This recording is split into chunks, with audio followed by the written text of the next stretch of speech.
Hi everyone, this is Bruce Moravchik, coordinator of the NOAA Planet Stewards Education Project, and I am very pleased to be here this afternoon with my friends and colleagues, Molly Harrison and Bart Merrick from NOAA, as well as Dr. Carla McAuliffe, the Executive Director of the National Earth Science Teachers Association, to bring you the final in our four-part special webinar broadcasts for elementary school level education. And today we have Raising the Bar, the Oyster Bar, engaging students with NOAA's three-dimensional Oyster learning sequence.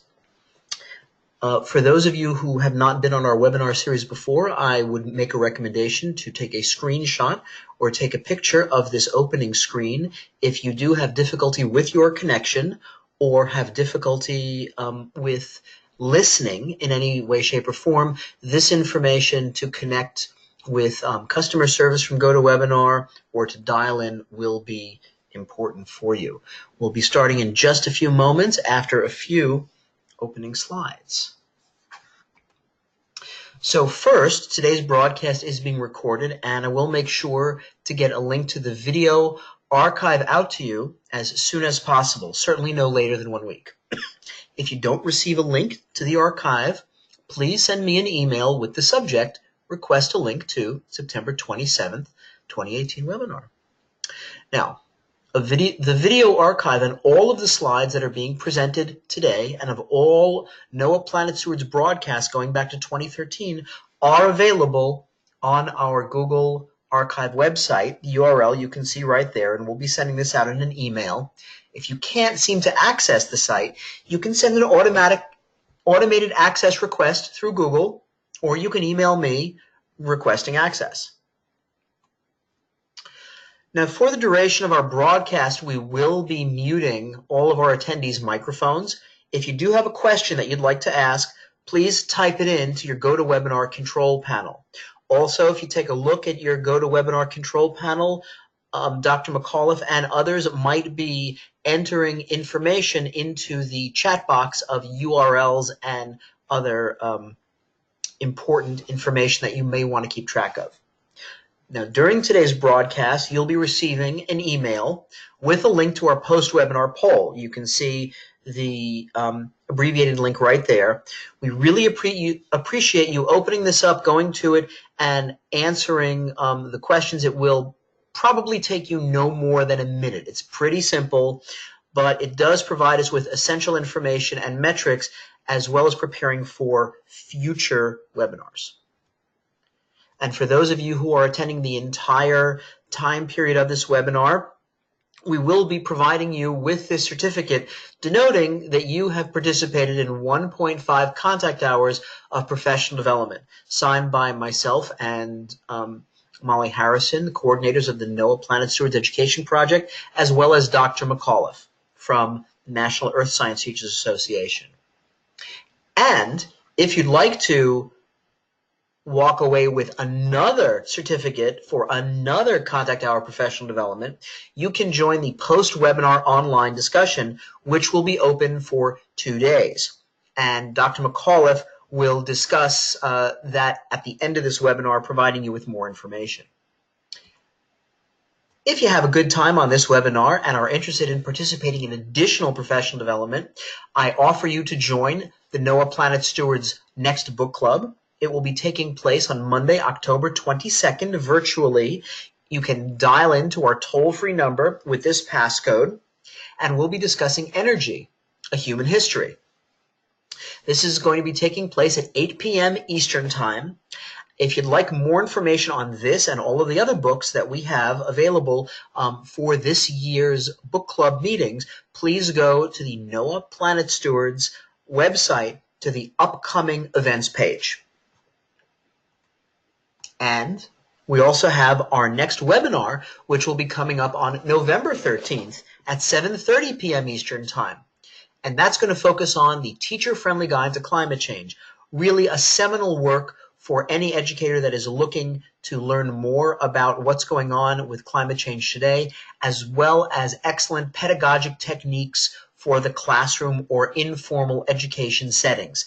And one of the authors that you see here, Don Dugan-Haas, will be presenting, I believe, with some of his colleagues. So be sure to attend that. And with no further ado, I would like to turn the stage over to Molly, and I will unmute both her and Bart's microphones, and I'd like to introduce them for a moment, if I may. Molly Harrison is an educator and my colleague, partner in crime, and co-coordinator for NOAA's Planet Steward Education Project. Prior to joining NOAA, she was an elementary school teacher and teacher trainer in Maryland. And she was also a county desk officer for the Peace Corps, though not at the same time. She has a master's degree in instructional systems design as well as elementary education, and a bachelor's degree in international business. Now, Bart Merrick has been an environmental educator for 20 years, 17 of which have been in Maryland. He's been working with teachers and students from Massachusetts to Virginia, promoting environmental literacy and fostering understanding, awareness, and respect for the natural world. He developed an appreciation for the many opportunities to learn and explore offered by Maryland's diverse environments, especially the Chesapeake Bay, through his work with both living classrooms and the Chesapeake Bay Foundation. Upon receiving his master's in environmental science from Johns Hopkins University, Bart went to work for the Maryland Department of Natural Resources as the education coordinator for the Chesapeake Bay National Estuarine Research Reserve. And now Bart works with NOAA's Chesapeake Bay office and coordinates the Environmental Science Training Center, a program that strives to connect regional educators to NOAA and partner science and scientists. And following these introductions, Molly, Bart, the floor is yours. Excellent. Thank you, Bruce. Take it away, Bart. I'll take it away. All right. Well, thank you everybody for calling in and chiming in on this call. And I'll just say that as we're going through the work that we've done to try and explore how we can use oysters as a three-dimensional resource for learning, don't hesitate to put questions in the chat box and field them otherwise. We look forward to hearing what your thoughts are, and we look forward to discussion as possible. So we can go to that next slide, Molly.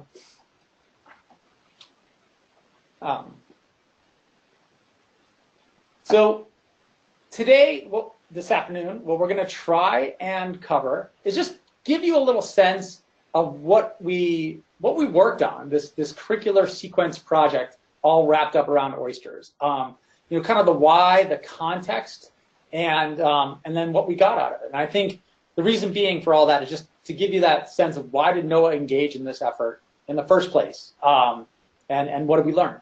And then we do want to provide an overview of primarily the elementary content and lessons that we put together, and dig in, but we will touch on what the middle and high school versions were, and then we'll dig a little bit into some of those resources and the activities that were out there. And then last, we just wanted to call out and point out how to be able to access the actual resource, towards the end of the presentation. So we hope you stick in there, and with that, I'm going to go on to that next slide.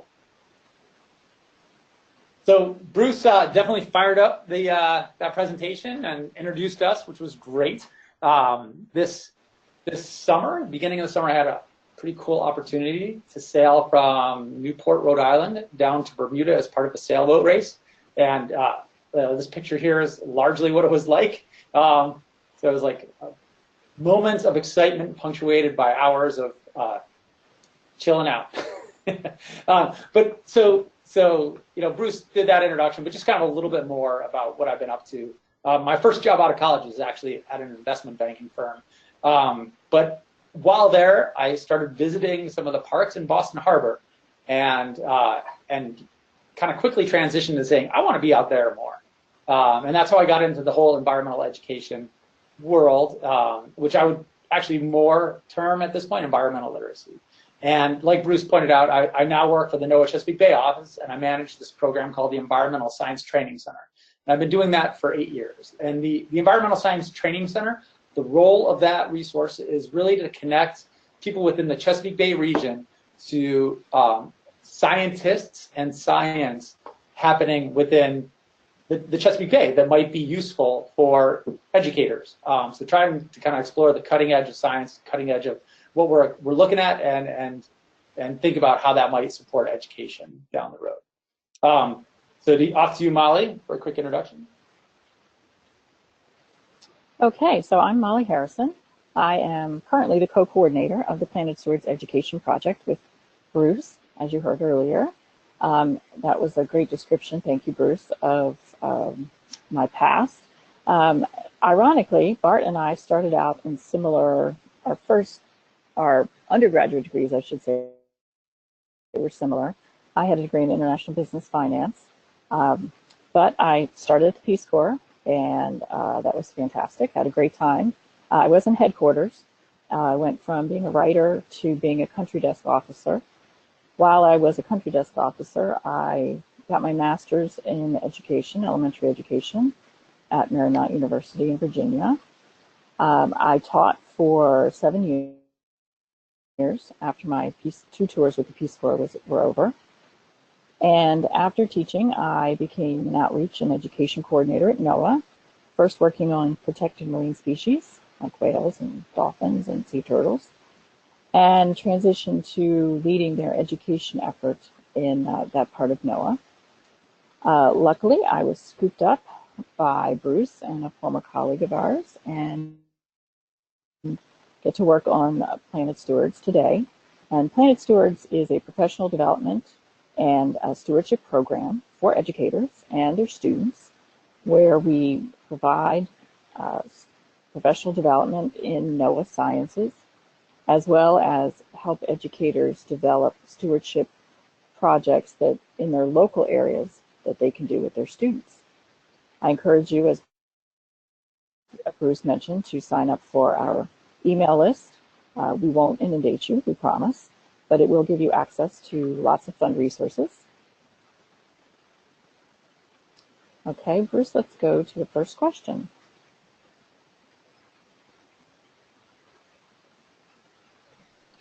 Okay. So, thinking on this, we're interested in where people are coming at around oysters. And so hopefully we'll just take a minute to answer that question and let us know what you think.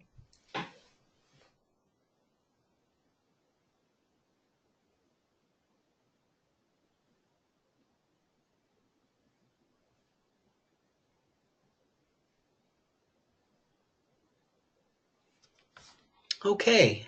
Looks like we've gotten most of the people voting right now. So let's close it up and see what people have said. Thank you, Bruce. Hey, me too. Yeah, so one of the key things about oysters is that they are a really important economic resource in the Chesapeake Bay region and other regions that are known for oysters. But they also have and perform a lot of ecosystem services that are really important to the overall general health of the Chesapeake Bay. And so that's kind of, you know, one of the big picture reasons of why we went down this road. So cool, swimming with oysters. So the first thing that we wanted to do in this presentation is just provide a little bit of context for why we did it the way we did it. And there's a whole bunch of, as you'll see, there's a whole bunch of reasons why oysters were the focus of this effort, why the Chesapeake Bay region ended up being the focus of this effort. And we're thankful for that. Being a Chesapeake Bay person, I definitely appreciate it. So we're going to talk a little bit about the context in the overall Chesapeake Bay region and what guides us there.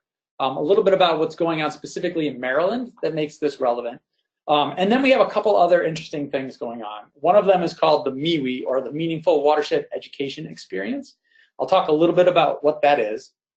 But that's essentially the way we try to encourage environmental stewardship through learning. And then the last piece is a NOAA program called the Habitat Focus Area. So this won't be long, but this is an important piece of why we did what we did. So I wanted to go through some of that. So we can go to the next slide, Molly, thank you. And just click those 5 times. So one of the things to know, in the Chesapeake Bay region, there is a partnership amongst state, federal, NGOs, all dedicated to doing what we can to protect and preserve the Chesapeake Bay. And the guiding document, or the guiding thing for that entire effort, is called the Chesapeake Bay Watershed Agreement. And within that watershed agreement, you can imagine it's a big giant document with a lot of different pieces, but what you see up on the slide, abundant life, climate, conserved lands, clean water, and engaged communities, are all things that we, as part of the Chesapeake Bay program, are working towards, and with the end game of, again, protecting and preserving the Chesapeake Bay. But so in that, one of the goals, or one of the key things, is abundant life, and one of the key supports for abundant life in the Chesapeake Bay, and one important kind of life, that keystone species, is indeed the oyster. And so a lot of effort has been spent within the Chesapeake Bay region to restore oyster populations to something approaching what they were historically. We're nowhere near there, but that's kind of what the goal is. And then the other really interesting thing is this engaged communities piece. We fully recognize that you cannot make meaningful change within an environmental system unless the people that live not just on the shores, but the people that live throughout the watershed are actually engaged in the process. And part of that engaged communities piece is actually environmental literacy. And what are we doing about that? So Molly, if you can go ahead and click the next one, please. So pretty cool that within this giant agreement, this giant document, there's actually an environmental literacy goal. A goal that says what you see on the screen, but basically we want to make sure that kids, when they graduate from school, are environmentally literate, and they know how their actions impact the world around them, and they take that into account in their decision making. We can go to that next slide there, Molly. And so that Chesapeake Bay program context, big picture Chesapeake Bay watershed, that goal is something that folks within the entire watershed have agreed to work on, and that environmental literacy piece. So that's powerful. And then taking that one step further, in Maryland, there's actually an environmental literacy graduation requirement. And so what this says, and this is something that was passed into what we call COMAR, which is the Code of Maryland Regulations. It's what guides policy in Maryland. They actually said by the time kids graduate, we want to make sure they're environmentally literate. So local education agencies, counties, school systems, please work to figure out a way and a course of study that will result in this environmental literacy endpoint. So we have this big multi-state effort, the Chesapeake Bay program, and then that's even amped up a little bit in Maryland. So the focus on environmental literacy is there. You can go ahead and click, Molly. And out of all that focus and all that effort came the meaningful watershed education experience. And this is essentially the approach that we support, the Chesapeake Bay program, and in Maryland, to the approach for fostering environmental literacy. And all those states within the Chesapeake Bay Agreement have said that they will work towards providing a meaningful watershed education experience once in elementary, once again in middle, and once in high school. And essentially what a MeWe is a problem-based learning approach. So I think a lot of us are familiar with problem-based learning. And so that approach that is what we're using to address that environmental literacy goal. And it's not just about understanding and literacy, it also has a stewardship component, which is why it's kind of like a PBL plus. So what MeWe's hope to do is really kind of seamlessly connect the standards that are being worked on that are being addressed through classroom learning, but make sure that that is connected in a real way, not with the outdoor field investigations and students looking at their local environments and all that sort of learning, but doing it in a very real way so that it's not an extra thing. It's actually something that it's just a different approach to meeting the educational goals or standards of the different educational institutions, right?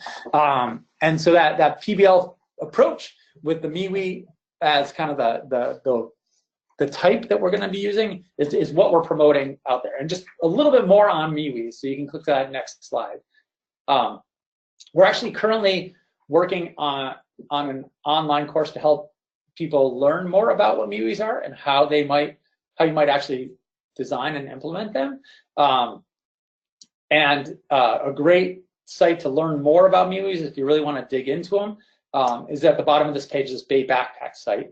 So that link. But I just wanted to the MeWes have these 4 essential elements. So these are the things that have to be in place if it is going to be considered a MeWe, which again is meant to both support student learning, the development of 21st century learning skills, and environmental stewardship within the Chesapeake Bay region. So the key things are this issue definition. And that's really where working with your teachers, and as much as possible in a student-directed way, that you identify things that are central to the learning about the environmental system you're interested in. So I know that was a lot of words, but so basically think about a phenomenon that's happening out there within your environment. And that's kind of the core of what you'll be looking at and doing investigations around, but also sort of addressing ultimately through action projects. So the SU definition 1 is one key piece. The next kind of key pieces is outdoor field experiences. So not all problem-based learning has outdoor field experiences as part of it, but one of the things we know is that one key to actually stewardship behaviors and behavior change and increasing stewardship efforts is that you actually have to have some kind of contact with the outdoor environment. And so these experiences end up being pretty important, but not isolated. They are absolutely connected to the standards and the learning. And then the third piece is action projects. So the idea being that if you're out there, you're probably going to come across some problems, environmental problems, or issues that need some attention. So that might be something like too much sediment in your local waterway. And you might have found that through your research, through your looking into the investigation. You might have identified what the sources of some of those are. So then the action project is your opportunity to address what those problems are. And this can mean doing something on the schoolyard that helps reduce runoff, right? So rain gardens or something with parking lots. But it can also really mean that you're digging into more of a civic type action. So you're working with your broader community to support policies or practices in the community that help reduce runoff. So it's not, it's action kind of writ large. And then the last piece, and this is not sequential, they can happen in any order, of course, is kind of along the way at every step, you're thinking about what you've learned, you're synthesizing that, drawing some conclusions from it, and you're moving on based on your new or evolved understanding. So that MeWe context was really important to our thinking when we put together this overall curriculum about oysters, because we really wanted to make that the oyster, the big issue that we were looking at. And there is a lot of different perspectives on oysters. There's a lot of different perspectives on how you can address their woefully low population. So one last context piece. Molly, if you don't mind clicking the next one.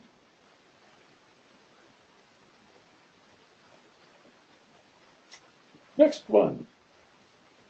Cool.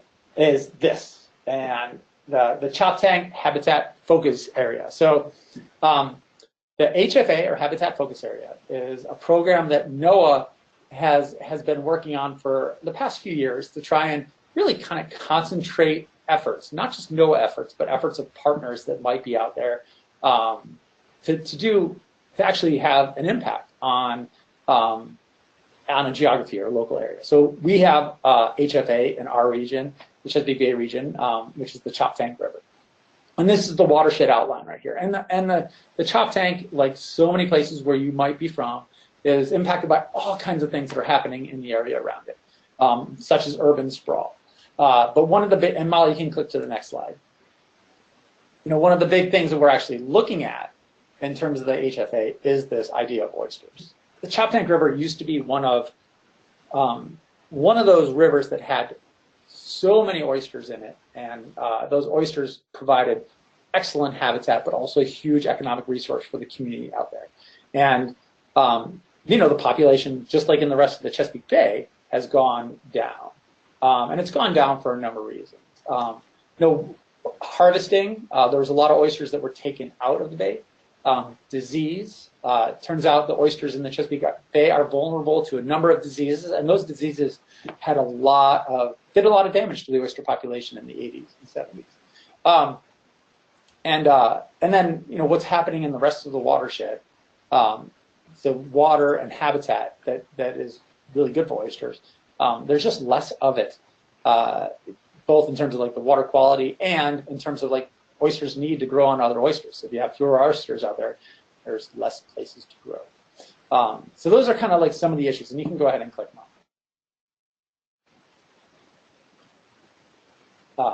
So within the Habitat Focus Area project, we're doing a whole lot to try and bring back the oyster.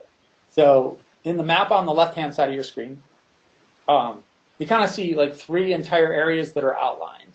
And each one of those areas are what's called an oyster sanctuary. So those are places where a lot of investment has been made to create habitat. And what I mean by that is putting down oyster shell, or even in some cases some rock or rubble, and building up the bottom so that it's not just a pile of mud, but it's actually a hard thing that oysters can land on. And then raising oysters from tiny little babies until they can survive out there, and then placing them out on these reefs that were built in each one of these sanctuaries. And their oysters the intent was that all the oysters that are planted on those reefs will be there and allowed to live there and reproduce and do their oyster things without any kind of threat of harvesting. So that way they can form, again, reefs, 3-dimensional structures where oysters from the bottom are actually poking up almost to the surface of the water, right? So which is kind of how things used to be. And that 3-dimensional structure, that vertical structure, is what's really important to that oysters is oyster habitat. And I'll just mention that this oyster restoration project is actually the largest, we think, oyster restoration project ever done. So it's a pretty cool feat. And the picture on the right is just a sense of what you see when you go down on some of those the restored oyster reefs now. The water's much clearer. There's a really, really good habitat. We're seeing all kinds of things coming back to those tributaries where oysters have been restored. All right, Molly, we can go ahead and click. So that's the context, all right? Big context, and that's where we're at with that. So we have question number 2 that we wanted to pop up on this screen. So this one, oysters, I've mentioned this term ecosystem services, and one of them is oysters can filter the water. But do you think they can actually filter 50 gallons of water? How many oysters are we talking about, Bart? 1 oyster. Thank you. Adult oysters. 1 adult oyster. Can it indeed filter 50 gallons of water? Thank you, Bruce. Hang on, Bart. So you're saying if I put 1 adult oyster into a 50-gallon barrel of water with stuff in it, that single oyster, is it possible for it to filter all that stuff out in a day, in a 24-hour period? That's right. Okay. Good clarification. All right. All right. Looks like most of the people have voted. So we'll give you just another moment there. And let's close it up. And survey says, ho! So it is actually true. And so one of the cool, one of the probably the most important ecosystem services, functions that oysters provide out there, is their ability to filter the water. They can take water with a lot of stuff in it. It could be they eat algae. Sediment actually gets filtered through them. And what they do is they actually, as part of feeding, they're filter feeders. So they're up there, they're in the water, water's flowing through their systems, and the stuff that they eat, they ingest, They bring it into their bodies. The stuff that they don't eat, they actually package and deposit onto the bottom. So they actually remove quite a bit of just stuff, both sediment, dirt, and algae from the water column, and leave the water much clearer. And this is a very, very real thing, which is kind of cool. And that clearer water with less turbidity and stuff like that, you can just imagine that it's quite a bit better habitat for both the fish that are swimming around there and the plants that might live and grow around it. And we're right now engaged in efforts to try and actually measure and quantify how much clearer the water indeed is in these restored sanctuary oyster reefs. So there's more to do on that, but it's a cool question, and we're looking at it, and way to go in getting that answer right. All right, so go ahead, Molly, you can click to the next, please. And okay, so you're taking over here. I sure am. Now, Bart has done a great job of setting forth the context for oysters and why they're important to the Chesapeake Bay watershed, as well as our country. If you haven't gotten a chance yet, I suggest the book Oysters by Mark Verlansky. I have no connection to Mark. Noah has no connection to Mark, but it's a great book that talks about the history of the oyster. All right, so let's get moving with the three-dimensional learning. So why did we know, you know why we like oysters, but why did we then take that and create a three-dimensional learning sequence? Well, a former colleague of ours that worked with Bruce and I was involved in the beginning, and she heard about the next generation science standards being created, and she showed it to me and to others, and we kind of started geeking out over it, actually, because not for the standards themselves per se, but really because it promoted good teaching pedagogy and it brought fun into the science classroom.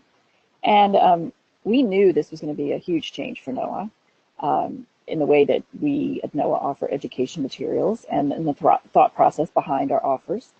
And we needed to figure out how to create products for teachers that were useful, that were in some cases very much plug and play activities and lessons, as well as we needed to help other people at NOAA learn how to do it.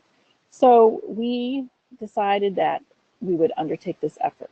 We looked at the framework for K-12 science education. We looked at the standards which are based on that framework. We looked at what's involved in three-dimensional learning, and we said, all right, oysters are important. They're local to us because we're located headquarters for NOAA's in Silver Spring, Maryland, as well as in the District of Columbia and Chesapeake Bay. So we decided we were going to do that. We were going to grab onto those oysters. So we already, one of the more reasons, we already knew there was some great science content out there. We already had it on our websites. We knew it was in heads of our scientists. And so we took that and married it with education resources that were already present with our partners and some of our own. BART has great resources. And we wanted to take those and put them in a form that was useful for educators who were also exploring three-dimensional learning through the next generation standards. We saw this as kind of a pilot test to retool existing resources, make them three-dimensional, and bring in the best practices into that and into learning design. At the same time, Harris Creek, which is in Maryland, of course, was designated as a NOAA habitat focus area and had a large oyster recovery piece to it. So, you know, you heard that we're geeking out about it. So why is this great for us? We love 3D learning because it lets the students do what scientists do. It lets them be students. They and you can see that when you look at the science and engineering practices and the cross-cutting concepts. They're really a roadmap for what scientists do. Asking questions, planning and implementing ways to answer those questions, modifying designs, retesting, collecting data, analyzing it, communicating it, which is a very important part. And NOAA science is all about interdependent relationships, and you can show that through data and models that are in 3D learning. We love it when students can make observations of real things, just like our scientists do in our estuaries, on the shoreline, out in our NOAA vessels. We have them, it's good to look for patterns and cause and effect relationships to build on prior knowledge and add to that knowledge to create a larger three-dimensional picture of what's going on in our world. And we love that there's an emphasis on using and manipulating real-time data. And I don't mean manipulating. Manipulating data can have a negative context today, and that's not what I mean. I mean students can, so if it's, let's say it's an online model that was talked about in our day before yesterday in our other NESTA, one of our other NESTA webinars, but they can move parameters and set things so that models will run and show changes, and that's what I mean. But being able to do that, being able to see the cause and effect, being able then to take that knowledge and put it together to build an explanation is fantastic. The 3D learning in the NGSS it's no longer a mile wide and an inch deep. It is a mile deep and a few feet wide. It's still a lot to cover, but really getting into it and the way that it spirals through the years is really fantastic to prepare students to become scientists if they choose as a profession. And of course, we love that it's supportive of a local context for learning, getting out in your local world and seeing science in action.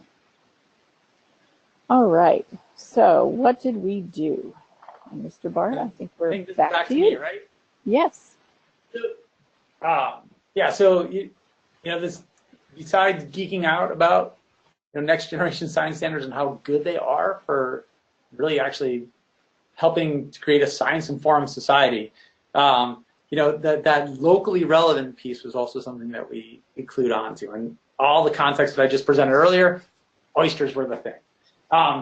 And because they are locally relevant to many of us that kind of live, work, and learn around the Chesapeake Bay. And oysters in particular, because there's a lot of interesting science going on around oysters and oyster restoration.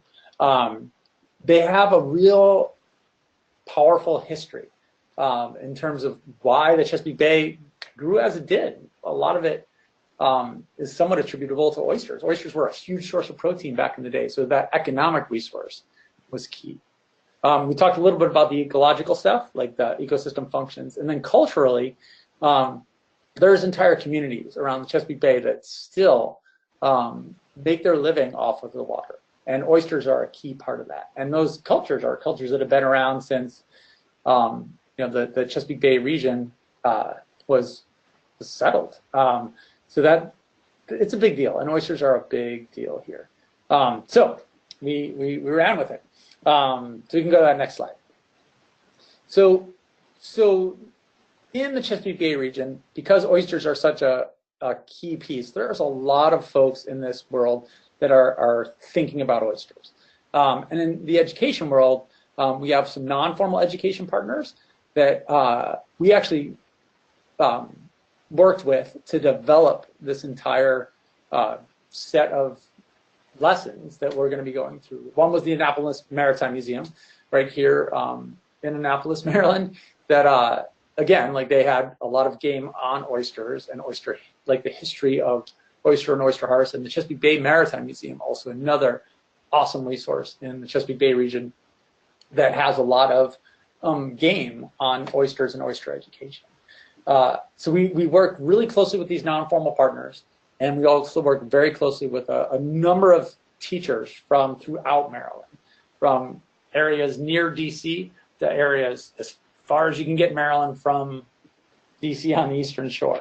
And that was key to the whole process as well, is that we had a really nice perspective from many different disciplines and many different areas about how we're going to put together this resource that, again, connects to oysters and uses next generation science standards, three-dimensional learning as the core of how we're going to approach this learning.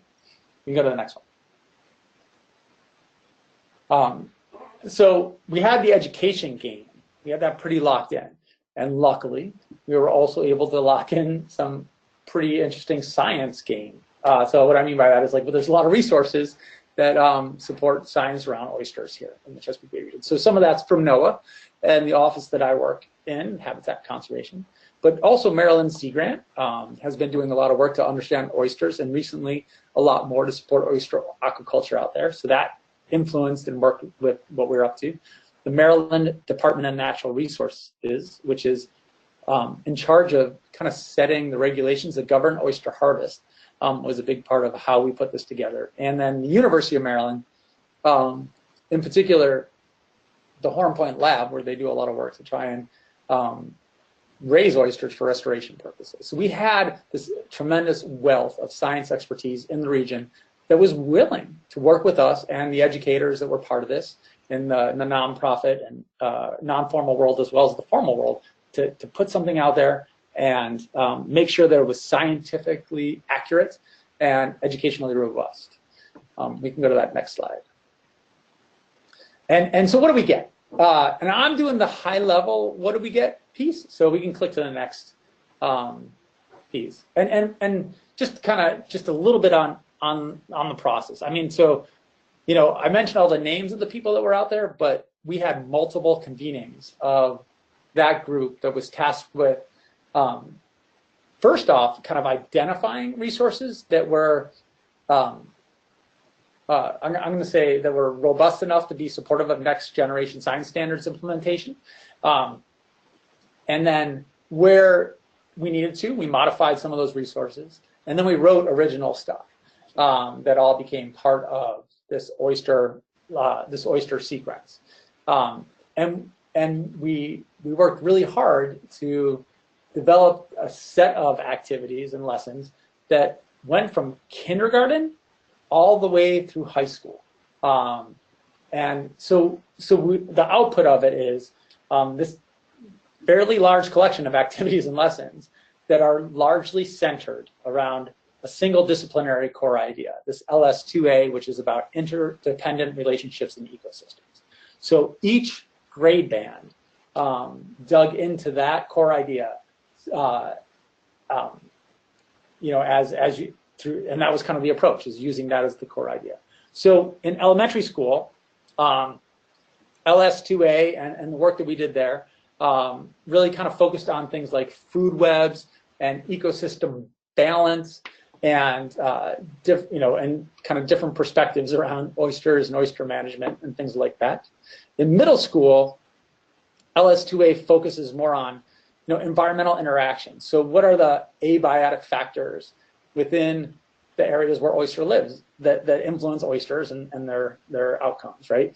And then thinking more also about resource competition. So how, what does it take for an oyster to thrive in the environment in which it lives?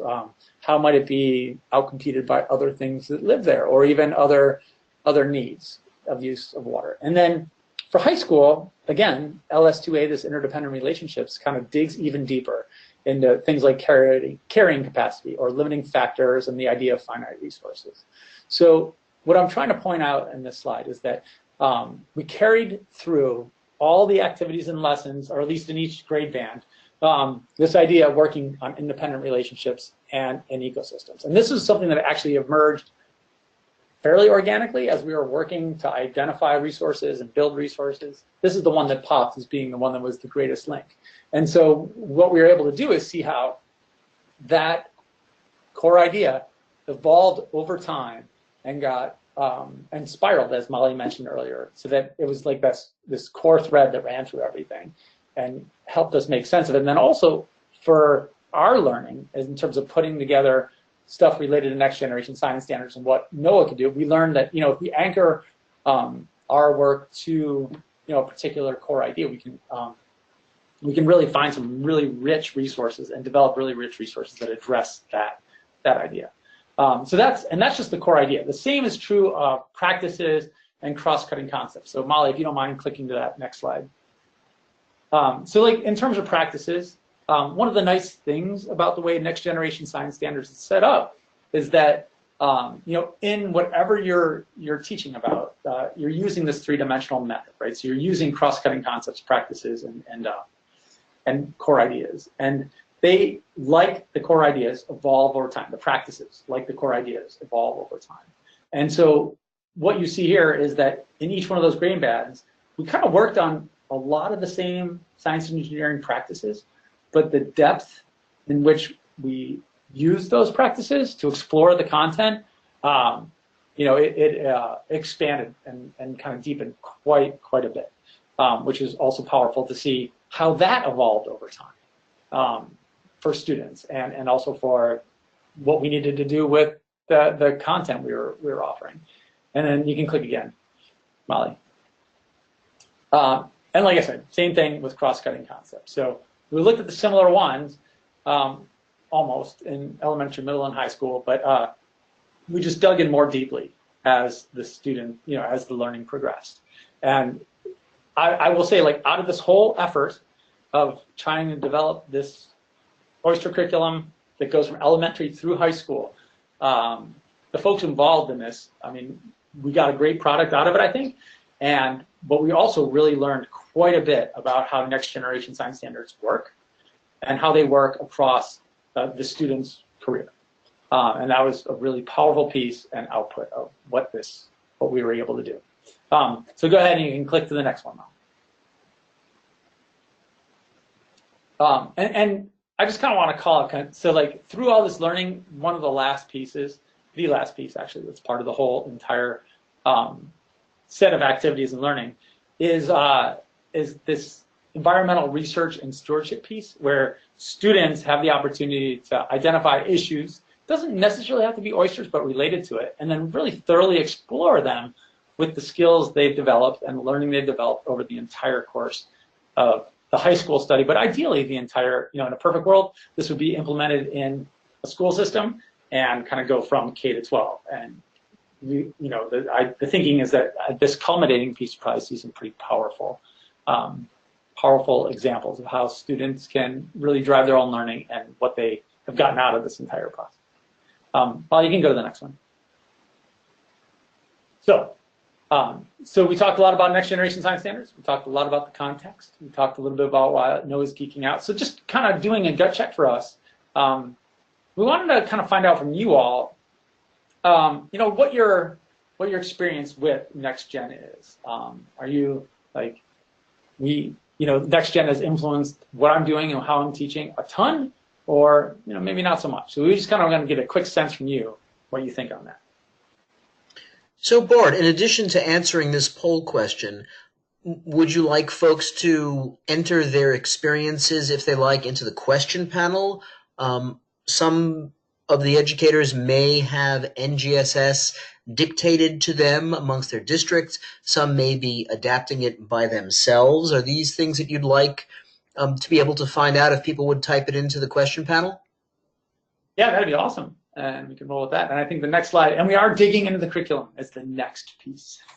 So thank you for bearing with us as this context setting piece. But let's see what people have to say, and then feel free to put stuff into the chat. Great. Well, most people have voted, so let's see what they've said.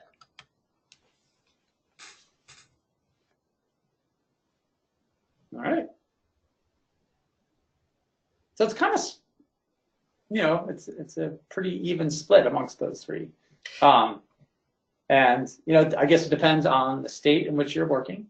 But I know a lot of states around us, whether or not they've adopted next gen, are planning on revising their science curriculums and bringing them in line, at least with the framework for K-12 science education. So keep those chats coming in that window. That's awesome. And I'll turn it over to Molly for digging into the actual curriculum piece. Okay, thank you, Bart. So that was a great introduction to how we got where we are now. And I'm going to talk to you specifically about the elementary piece. It was written not so much as a unit for each grade, but as a sample of what could be done with each grade around oysters and using the disciplinary core ideas, cross-cutting concepts, and science and engineering practices. There's one group for each grade, and they're based on the 5E model, which you can see in the upper right-hand corner. Hopefully you can read it. Engage, explore, explain, extend, and evaluate. All right, before I go deep dive in case you are not near the Chesapeake Bay, and Bart did a good job of talking about the Bay, I just wanted to highlight some points, key points about it. It's huge. It is the largest of over 200 estuaries in the United States. It's 200 miles long, 4 miles to 30 miles wide at its widest point down south. There is a spot near what's called Bloody Point. It's called the Hole. And I'm not sure, can you see my cursor on the screen? Yeah. Oh, terrific. So Bloody Point is right in, I'm making a little circle here with my arrow. It's right in there, right southeast of Annapolis. That's the deepest point. And even at 174 feet deep, it's not that deep. And oysters do need to get to sunlight. So the bay not being so deep is an excellent place for them. And it's got a huge watershed. It goes from New York to Virginia and includes DC. And that's also one of the reasons why it's so important. Okay, let's dig into kindergarten. All right, so for kindergarten, the idea is just figuring out that we can clean the water.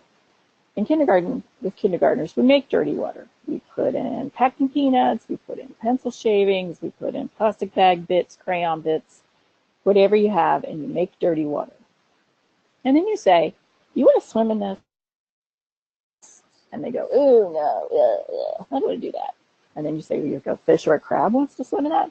No, it's pretty fun. They have a, if you've ever been around kindergartens, have your own kindergartner. They have great expressions about it. And then you say, well, what do we need to do to this water? Well, we need to clean it up. So with the class, you talk about how you would do that. Talk about coffee filters, you can talk about colanders and, fool around with that. And then you explore filtering and talking about filtering. Then you give them oyster shells to fool around with, touch and feel and smell and hopefully not taste, though that does happen sometimes with the little ones. And you start talking about oysters and you say, well, there are these things in the water that are natural filters.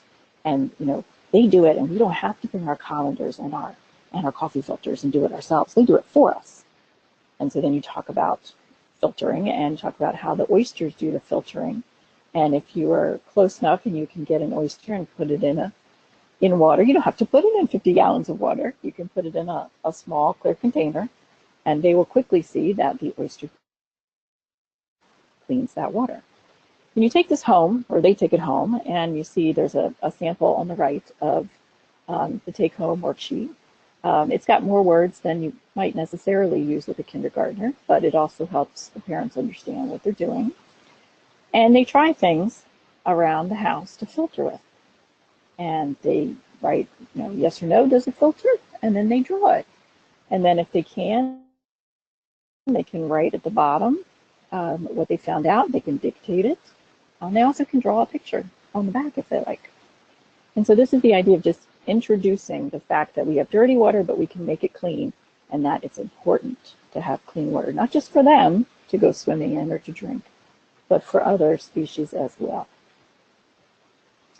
So, and Bart went over these. I'm just going to highlight here what makes what I just talked about reflective or supportive of three-dimensional learning. We're talking about people changing their environment and the disciplinary core idea. We're talking about using observations to describe patterns, especially when they go home and they're trying different filters. They're not going to write necessarily an argument from evidence, but you're going to talk to them about it. Talk about, well, why do you think that? Why do you think that's dirty water? Why do you think you don't want to swim in that? And they give you evidence from what they see. Of course, patterns. Patterns are everywhere in this. They're going to, and I listed Common Core and the Maryland Environmental Literacy Standards too. For Common Core, they're going to draw, they're going to dictate, they're going to write, if they can, an explanation explanatory text always sounds so fancy, and you think, oh my gosh, kindergarten, right? Explanatory text, but they can in their own way. It's their explanation. Okay, I'm going to move on to the first grade lesson. And I actually have some pictures in here of what educators created in response to this lesson. So for this lesson, the idea is to start exploring the oyster itself. You give them shells, they investigate them. They trace them on paper if they can. If they can't do that, you can still have them measure it with linking cubes, whether it's the paper outline or the shell itself, but they're going to explore the shells. You're going to show them a shucked oyster. Talk about the hard parts, the shell, the soft parts, the body. Let them touch it. Let them get some feeling with it. Let them hold the shell. If you have more than one, that's great. You can, especially if you have a co-teacher or an aide, can walk it around and they can manipulate it gently. They're going to design a shell to protect a Pringles potato chip. And hopefully all of you have a Pringles. You know how easily it breaks. So it tends to work a little bit better than a regular potato chip. For whatever reason, they are very breakable. And so what they're going to do with just craft materials, fun foam, cardboard, whatever you have, whatever they can manipulate, you're going to have them build a shell, quote, a shell. And the center picture at the bottom and then the two to the right are different shells that the teachers built to protect their oysters. And these, as you can tell, they got pretty involved in this. And this, this is first grade. This could be a little tough. It would be great if you could pair them with older students to help do this. In my daughter's school, they do that a lot. Bring in the older kids to work with the little kids. It's a perfect lesson for that. And I did not include, and I could have, I have pictures of Bart actually dropping these while he's standing on a picnic table during our workshop. But Bart, I spared you and did not include those. But these are what the teachers created. The kids create it, they redo it. If the potato chip breaks, they work on the designs, they modify them, they try it again. They do that over and over. Then the kids walk around and talk to each other about their design. And as a class, you might want to talk about what patterns you see in their designs to bring in the pattern piece. So here we've got the disciplinary core idea, talks about external parts. Science and engineering practices talks about designing a device. And, device, again, when you think first graders and device, it might not initially go together. It certainly didn't for me when I started doing this. But a device can really be anything, any tool, anything that they create. Talk about shape and stability and how that's related to function. Why does an oyster need a hard shell? Because it's got a soft body. It has to be protected. Talk about what other animals have hard shells and soft bodies that they might know of. Or you can show them images if they don't have that background knowledge. And so we've got also Common Core with conversations and questions, and then the environmental literacy standards with environmental quality. Okay, the second grade lesson talks about cleaning the water. Again, in the Chesapeake Bay, it's a little more complicated in this piece. Excuse me. They're going to start with exploring shells again. They'll see a video. You can show a video online. There's a great one. Time-lapse of oysters cleaning a big tank of water. It's fascinating how quickly that goes. And this one is going to start with the implementing some problem-based learning. The problem is when oysters filter water from the Chesapeake Bay, they clean the water and keep the bay healthy.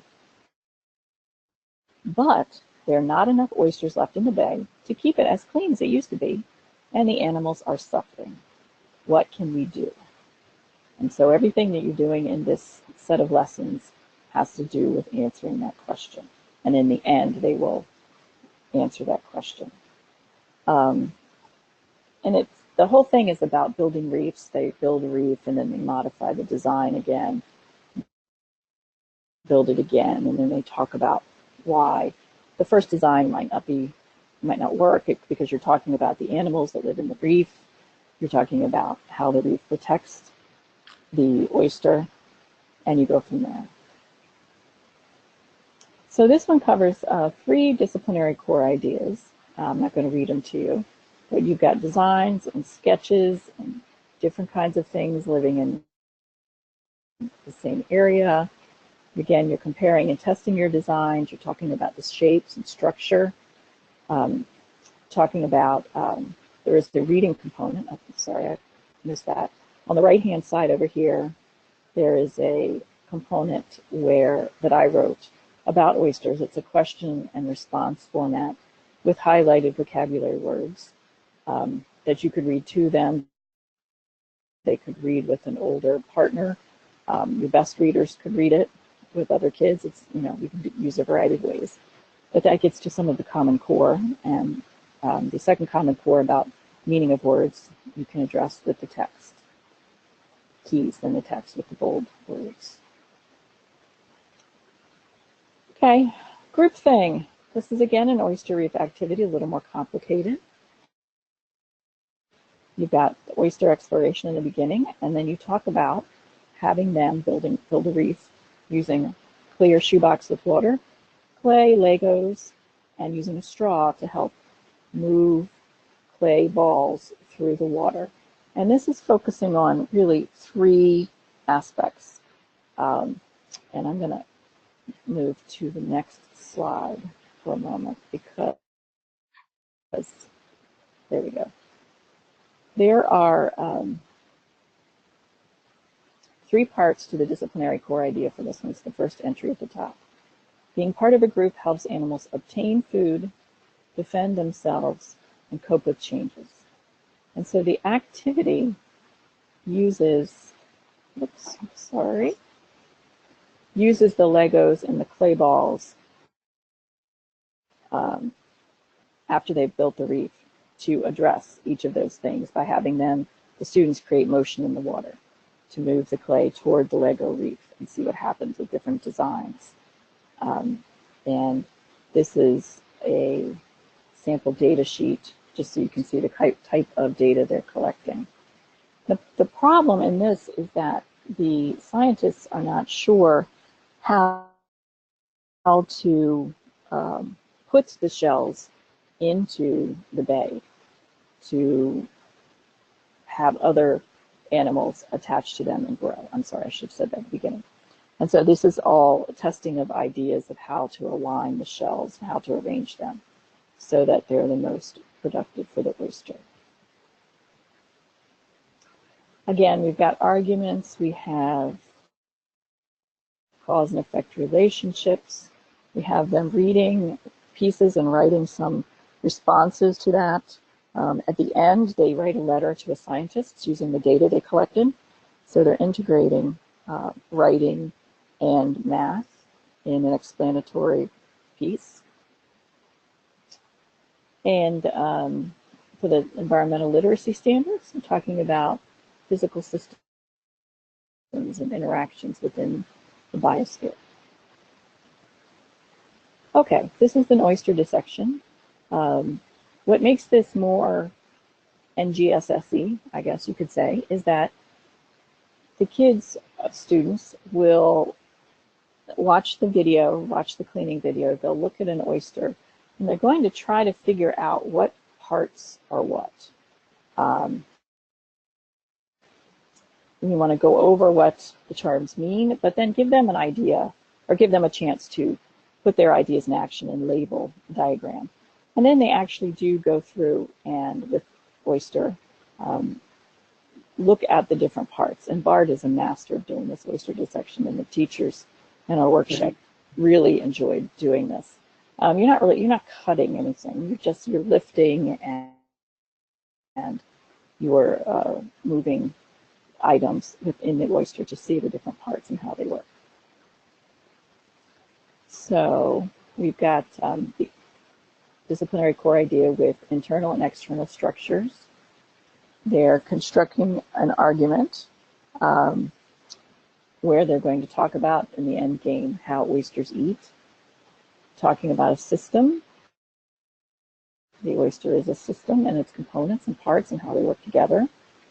We've got writing, and then again, we have interrelationships and interdependence in our Maryland environmental literacy standards. And finally, in elementary school, we have a debate. And you want to focus on the essential question: would the health of the Chesapeake Bay improve if the Asian oyster were introduced? All through elementary school, we're talking about oysters, their ecosystem services, and the fact we need more of them. And how should that happen? What can we do to make that happen?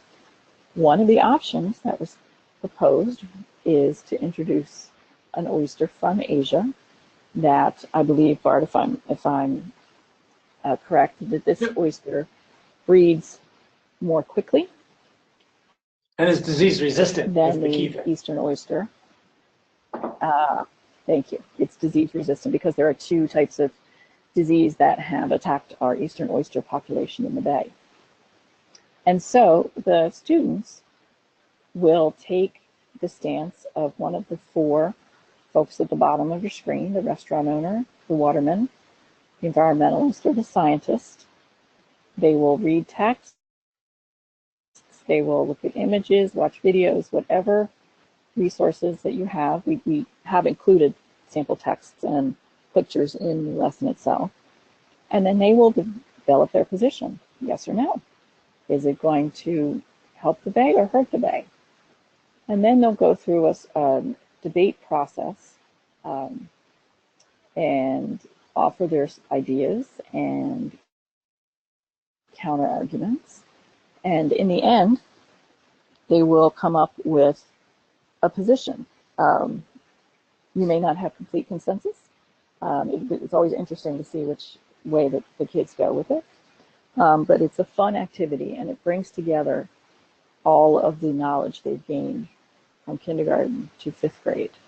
Now, if you aren't able, or if you're not doing, obviously, this one sequence from kindergarten to 12th grade, but you'd like to do something like this, you certainly can, with providing a lot more background knowledge and giving them a greater variety and number of texts to go with it. You can extend, particularly if you're in Maryland, you can extend this. I'm sure other states have other related issues, but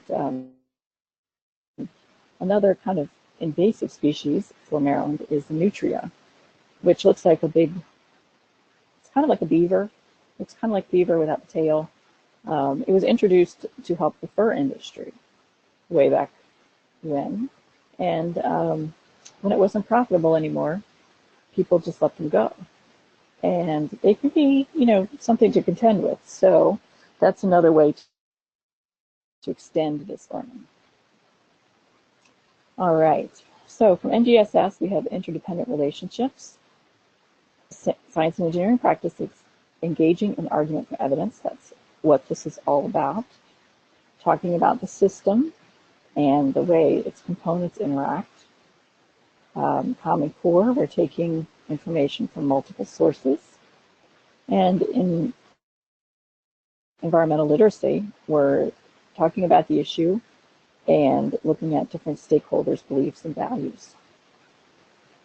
So those are the elementary sample lessons.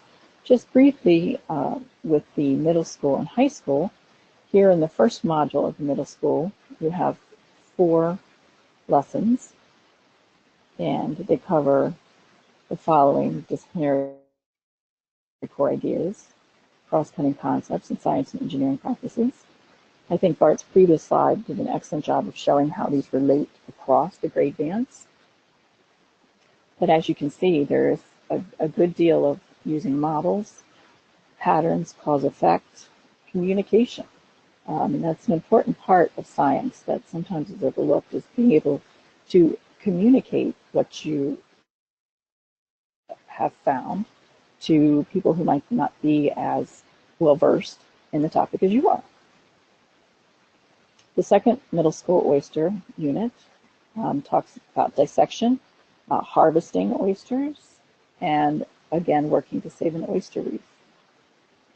Here we have similar disciplinary core ideas, cross-cutting concepts, and science and engineering practices.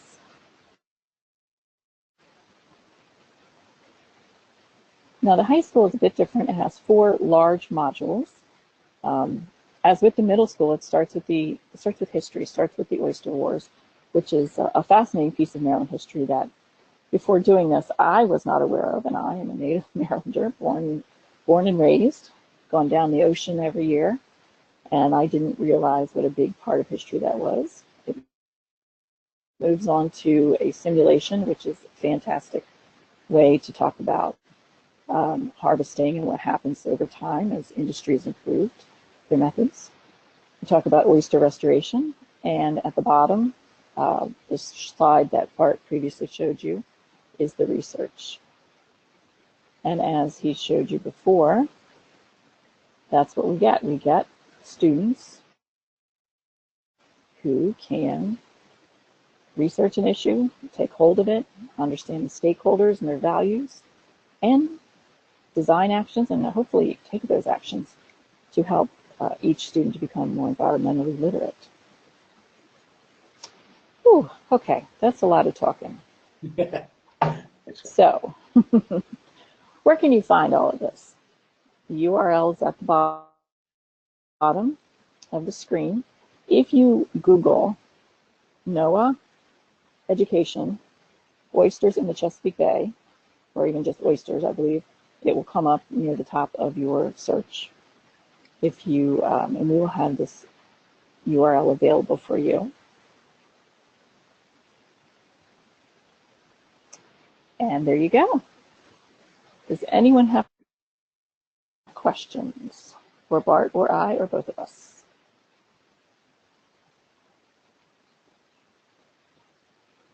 And I think if you do, go ahead and put them in the chat box unless Bruce wants to do some unmuting. Yeah. And Carla, thanks for putting all those in. Yeah, actually, we do have a question for you guys, which is, how would you sort of reposition this type of activity for another location in the country? Maybe one that does not have oysters, maybe one that's inland. There are a lot of good, framework activities and resources here.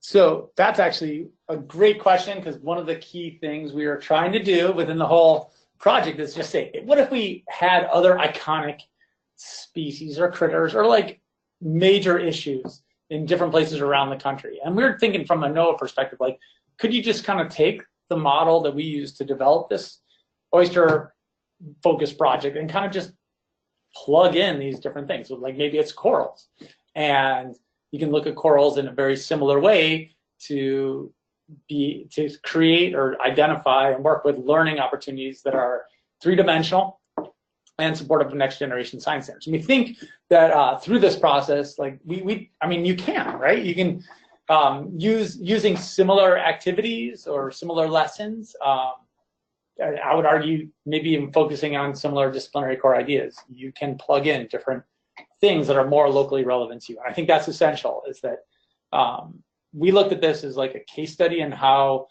you can think about learning about next gen and developing products for next gen, but also with the idea that maybe you could plug in different things along the way.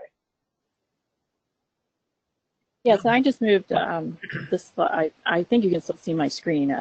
I moved back to to Bart's slides about the disciplinary core ideas, cross-cutting concepts, and science and engineering practices. And I think once you have your topic that you want to dig into, and you find the core, well, it's a chicken and egg thing. Do you have the topic first, or do you have the disciplinary core idea first? Either way, you're going to find cross-cutting concepts and science and engineering practices that get the kids building models, testing models, talking about what they're seeing, and using, and you can use your local math and literacy standards as well. So as long as you're having them handle data, having them ask questions, answer questions, test designs, even if it's, it doesn't have to be, it's great if they can physically build a design, but it can be a drawing. It can be, a video. There are a whole number of ways that you can take the best pieces and put them together into three-dimensional learning. And so, like Bart said, we were trying to. You might not want to replicate our pieces of our sequence directly, but I think the idea is to get the kids engaging in actual science and engineering practices.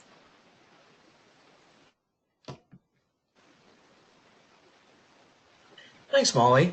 So I'm wondering again. I know that we have a limited number of attendees live today. We're typically getting a lot more folks that have been viewing the archives here. Are there any things that you would recommend for folks that are exploring the process of engaging with NGSS, or what's a better way to phrase this? Are there particular areas of focus that you would recommend that people sort of look toward within this curriculum if they're trying to get a handle on NGSS and bring this into their classroom? So at the end of each one of the lessons that was put together, so when you click on that link and actually go to the web page and you download the lessons, the last section of the teacher pages, we tried to really outline the components of next generation science standards we were addressing, and be very specific about what parts of those practices, core ideas, cross-cutting concepts we were addressing, and then exactly how we were addressing those within the context of that lesson. And it was that, I think that thinking, if you're just going to look at that one part of this, that's a good spot to start. And it'll give you a sense of kind of what's there and what the approach is. And then you can see if that works for you. Thanks. And, we just had another question come in, which is, are there ideas for modifications for informal learning situations or educators? Molly, I don't know if you want to add anything to this, but so not specifically. But I would argue that, if you're a non-formal educator, I bet you have ideas of how to modify it. But if you can do your best to work within that three-dimensional context, I think that would serve you well in terms of the science education part of it. And that's my opinion on it. Molly, I don't know if you have. No, I agree. I completely agree. I think, because often in informal education, you have a limited time with the students or with your visitors. I think taking the best pieces that you can let them get their hands dirty with is probably the best. If they've never experienced an oyster, shuck an oyster, or pick a crab, or, if you're in, if you've got lobsters, let them get their hands dirty and ask questions that I think starting out saying, what do you know about, is very simple. It's a simple way to open with somebody, and then have them get their hands dirty, and then ask them, talk to them about how what they thought before might have changed. That's very three-dimensional because they're revising their paradigm. And that's just a suggestion for me. I think taking the best parts and what you can reasonably get your hands on that they can manipulate. Oh, and something else that we've had a question on here, which is, do you think that are there any suggestions within here for differentiation for special ed students? And what reading level are these lessons geared toward? So the differentiations are not specifically called out. I tried to touch on them a little bit, talking about pairing of students in different organizations in the classroom, having things read to students versus independent reading, being able to convey ideas through drawing, So they're not specifically called out in the lessons as differentiated, but I have, particularly in the elementary school, definitely tried to bring in some of the best practices to involve learners of all modalities and all levels.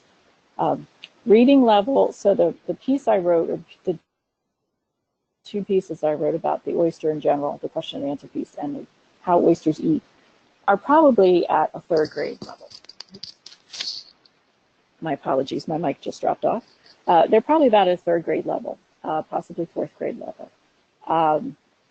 They can certainly be written.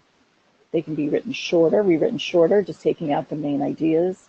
They can be rewritten in simpler language. They can be illustrated through pictures. It doesn't necessarily, you don't have necessarily to use the actual text with the students.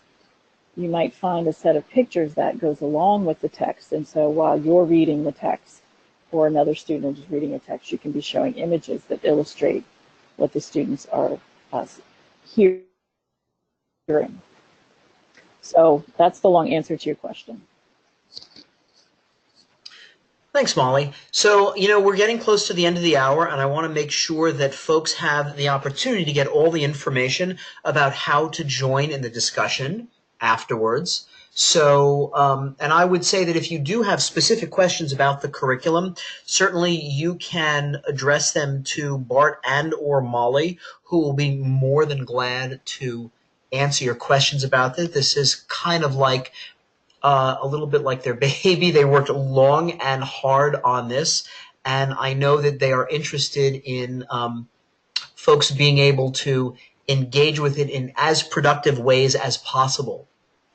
So what I'd like to do right now is I'd like us to take a moment to just let you know that you should check your email when we're all done here today. A reminder, you've received a link to the post-webinar poll. We would really appreciate it. I know Molly and Bart would appreciate hearing your feedback, as well as Dr. McAuliffe and myself on your thoughts on this webinar.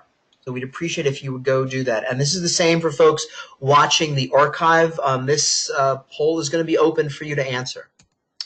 And now, if Dr. McAuliffe, if you have a moment, if you could perhaps tell some of the folks about the online discussion that you have going on? Absolutely. Yes, absolutely. So I put the actual links into the chat, but it will be coming out in an email to you as well. So we have an online discussion connected to this Oyster 3D curriculum. And what we have seen throughout the week in these discussions is teachers sharing insights from the webinar, perhaps what they've done with oysters, or thoughts it gave them about how they might use this with their students, what they've done in the past. If you share to what we're calling significant posts, you can earn an additional certificate for 1 contact hour of professional development. And what we mean by a significant post is something where you're really sharing some teaching resources, doing more than just saying great idea. You're engaging in discussion, basically. And so if you do this, you can earn another contact hour.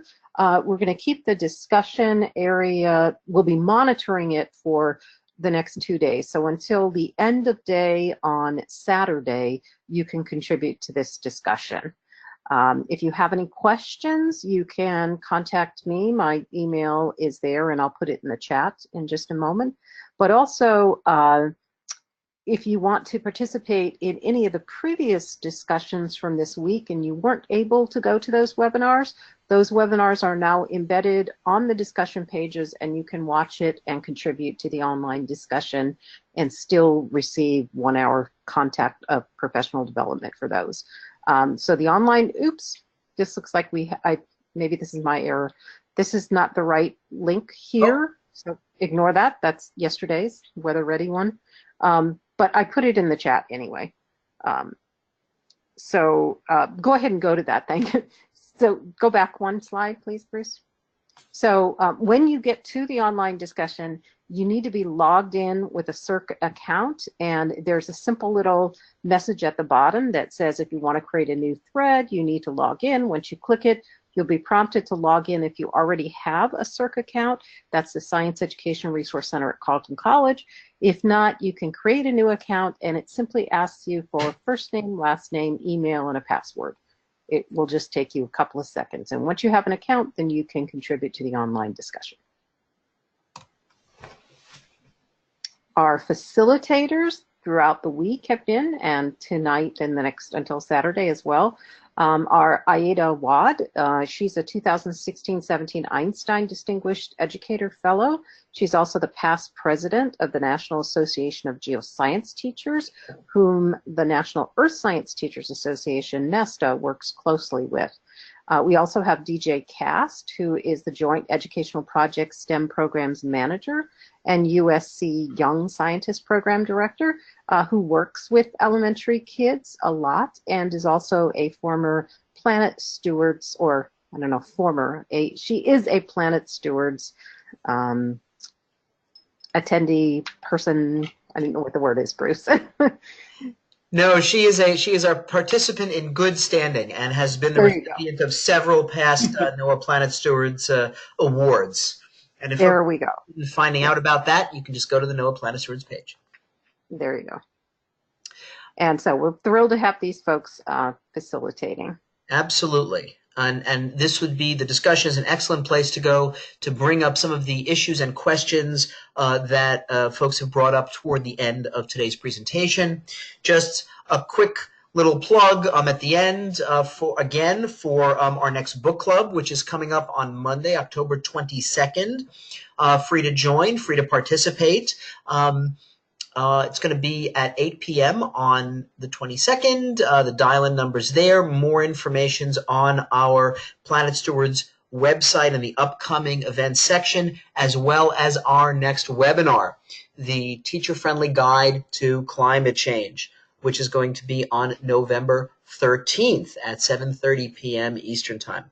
So with that, I would like to thank our presenters. Thank you, Molly, and thank you, Bart, for presenting. Thank you, Dr. McAuliffe, for all of your support and your co-sponsorship and making a lot of these resources available for educators through the National Earth Science Teachers Association. I certainly would recommend that if folks are interested in learning more pedagogy relating to earth science, more resources, to check out the National Earth Science Teachers Association site and the many activities that they have going on. With that, I will leave Bart and Molly. You guys can have the final word, but I would just like to say thank you. And to all of our participants, I hope we see you again soon. Hey, man, Thank you for joining us, and we hope... Yeah, thank you all, and please do not hesitate to get in touch. We'd love to talk more about this, and if you have ideas, we happily jump in that basket too. All right. Thank you. Thanks very much, guys. Well, and we'll take you out with some penguins. Have a good afternoon. All right, go with penguins. Thanks. Bye. Bye.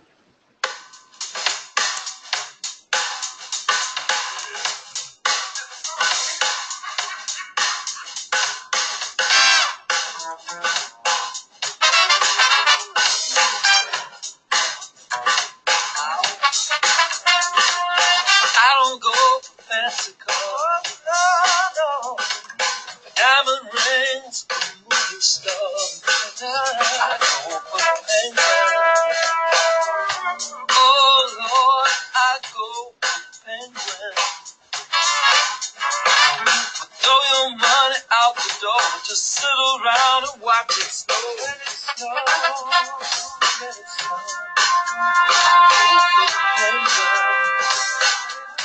Oh Lord, I go for penguins. Penguins are so sensitive. Penguins are so sensitive. Penguins are so sensitive to my needs. Yeah. Penguins are so sensitive. Penguins are so sensitive. Penguins are so sensitive to my needs. My needs. My needs. My needs.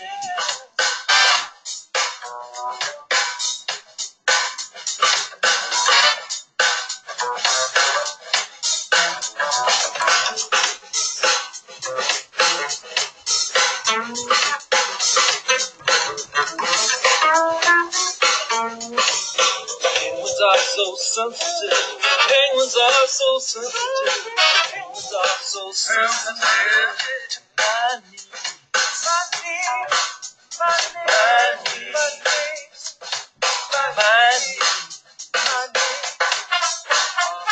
My needs. My needs. My needs. My needs. My needs. My needs.